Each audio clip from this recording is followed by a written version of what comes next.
Assalamu alaikum. Hello, sir. This is my first HW. This is my first homework actually.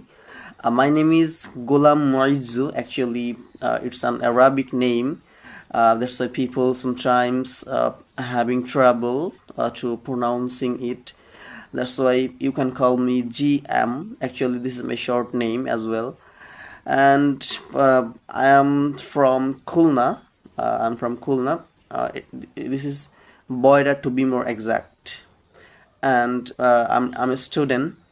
I study at Darul Quran Siddiqia Kamil Madrasa. And I'm really excited to join this course actually. And inshallah, I want to improve my English.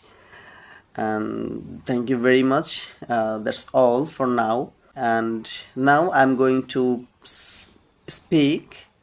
Now I'm going to speak alphabet, English alphabet actually. So I'm going to start now.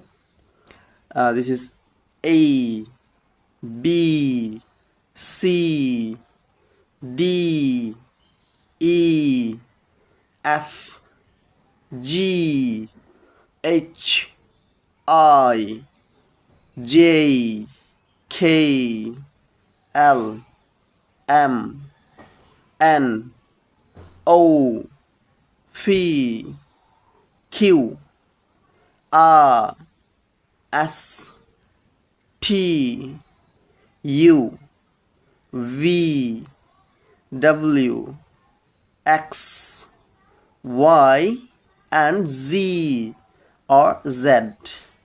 Thank you very much, sir. Assalamu alaikum wa rahmatullah.